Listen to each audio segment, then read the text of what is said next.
Paint Putters, how are you guys doing today? Hopefully it's well. Right now we got to talk about Sailor Moon Crystal episode 21, Act 21 Complication, Nemesis, and we start off in a weird little scene. Usagi is in a dreamlike state and she sees a vision of an older small lady, Chibiusa. She not small lady or chibi. She is looking like a grown woman. She runs away with Mamoru. Usagi wakes up in a dress type thing in this room that look crazy. I did say in the reaction, the room does look cozy. It looks cool. So Usagi, she gets out of the bed because guess what she sees? A vision of Neo Queen Serenity, aka her future self, and it's creepy. Who put her in these clothes? Suspect number 1 appears out of the shadows, wherever the hell he came from, Demande. And he's able to control Usagi and make her sit through, I guess, the use of his evil eye, his evil third eye, which, listen, I will say, and I'm going to say it early, I think Wise Man gave him that power. We can get into it a little later, but that is my Max Payne prediction, dropping it early in the video. We get some lore about Planet Nemesis. We get some lore about the Malefic Black Crystal. We get some lore about Black Moon and how they schemed to go into the past before Earth was ruled by the Moon Kingdom. And the legendary Silver Crystal had such a huge influence. It was called Operation Replay. And where we're at right now, it's sad to say, but Operation Replay seems like a success. And now Demande has Usagi right where he wants her, to the point where he takes her by the chin and brings her in and kisses her. Oh my god, I just can't. I can't. When this happens, Usagi pushes him off and she tries to transform, but she can't transform. There's no transforming on Planet Nemesis. It's looking really bad. Nemesis is filled with the energy of the Black Malefic Crystal, so all power is absorbed by that. The Black Malefic Crystal is basically the evil legendary Silver Crystal. Their names are even basically opposites, even though I don't think black is the opposite of silver. Isn't gold technically the opposite of silver, or are they just closely related? I don't know. I've always related that in my head because, you know, Pokemon gold and silver, but yeah, whatever. We got some lore about the first time that Demande laid eyes on Neo Queen Serenity and he felt like she was looking down on him, and that led to some anger boiling up in him. He felt like she thought that he was lesser and it disgusted him to his core. But I'm thinking, like, at the same time, you was already evil, buddy. You guys became rebels in a time of long-lasting peace, a 1,000-year life. Like, why you could have just lived your 1,000-year life? Find a nice lady, find some friends, and live your life, bro. Unfortunately, that didn't happen, and now we are where we are. We skipped to Mamo, future Mamo, and Venus. We get some more lore about how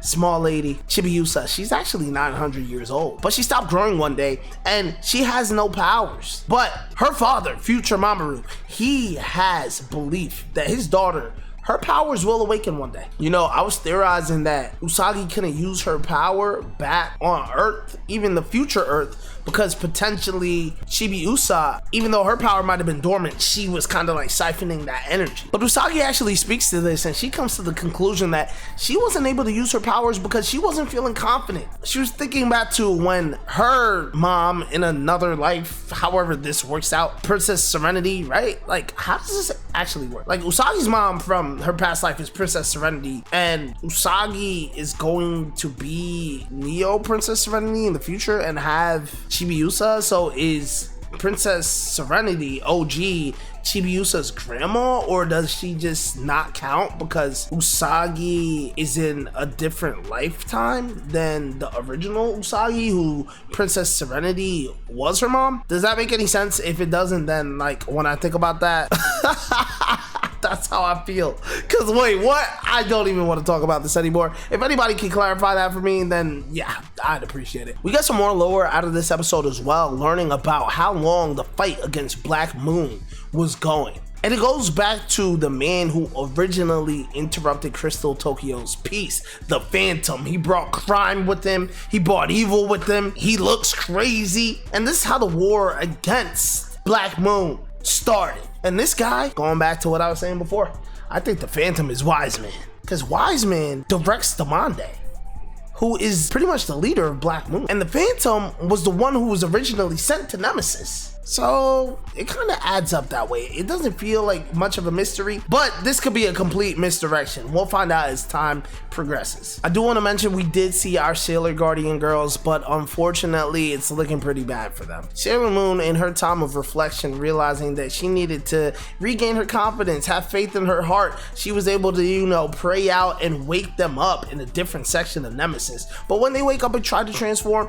it's cooked because Nemesis absorbs power. And Demande pretty much pulled up, like subdued them, and he's like, yeah, we don't even have any use for you guys anymore. I guess the whole point of capturing them was just to have Usagi pull up so he can have her. They're looking like they're in a really bad situation because he's like, yeah, you guys can just rot away in the Chamber of Darkness. Excuse me? Like, imagine somebody told you that. I'll be bucking. Now to wrap up this episode, we get Chibiusa's perspective, going back to her past. We see her wanting to be like her mom, wanting to be a princess, a lady like her mom, but always kind of feeling like she was just a crybaby. We see her dad kind of lift her up saying, no, you're just like your mom. She used to be a crybaby too. We even see small lady Chibiusa, Usagi Pink, getting bullied by some bullies. And yo, I gotta talk about this. How the hell you gonna bully the princess of the kingdom that allow you to even live and be safe? It really makes you think, like, there's always gonna be messed up people in this world. So one thing I gotta say to you guys is just stay positive. If anyone's trying to be negative to y'all, just exit out. Exit out all the noise. Be happy with yourself and be happy with who you are and what you love and what you enjoy. Your people, your family, your friends. Like, dude, doing these videos, it makes me so happy to be able to connect with whoever feels connected with this show, with me, and it feels good, and that's what makes me happy. But I will say, the bullies and the self-induced pressure that Chibiusa put on herself, it led her to smash where the legendary silver crystal was being held, take it for herself. And as soon as that happened, it's like Black Moon had an alarm because they pull up, and that is what set the course of action for their plan, because we know what happened next. Everyone gets defeated. Neo Queen Serenity gets crystallized in a legendary silver crystal. Chibiusa ends up going to the past. We also see how her relationship with Pluto, shout out Pluto, yes, she did have a big role in this episode. Maybe not big, but she got her role, and I feel like we'll be seeing her more. We got some nice lore behind how those two met, how the friendship developed. But small lady does see her dad talking to Pluto, and Pluto's smiling. She looking like she got a crush on Mamoru. Chibiusa sees this, she kind of gets discouraged because Pluto was like her one and only friend for real in her time of insecurity. But now that she's seeing her be friends with somebody else, she's like, oh my god, I really have no one. Like, what's going on? So she decides to go travel through the space-time area zone, but Chibiusa forgot the key, and it's bad because you need the key to, I'm pretty sure, direct where exactly you want to go, right? And things get crazy at the end of this episode. Very wild. Chibiusa runs into Wise Man, and Wise Man, I don't know what spell he puts on her, but the episode ends with her putting her hand into his, and all you see is the Black Moon symbol on her forehead. Guys, what episode?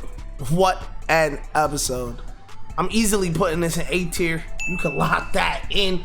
Pain Putters, let me know what you felt about this episode, what you thought about this episode in the comments. I'm gonna read them in the next reaction video. Yo, listen, let me know, because y'all probably only got a day or two before I get this next reaction out. I gotta know what's going on next. Until next episode, Pain Putters, I appreciate y'all so much. Hit that like if you're here. Did I say that already? Let's keep putting in pain. See you next episode.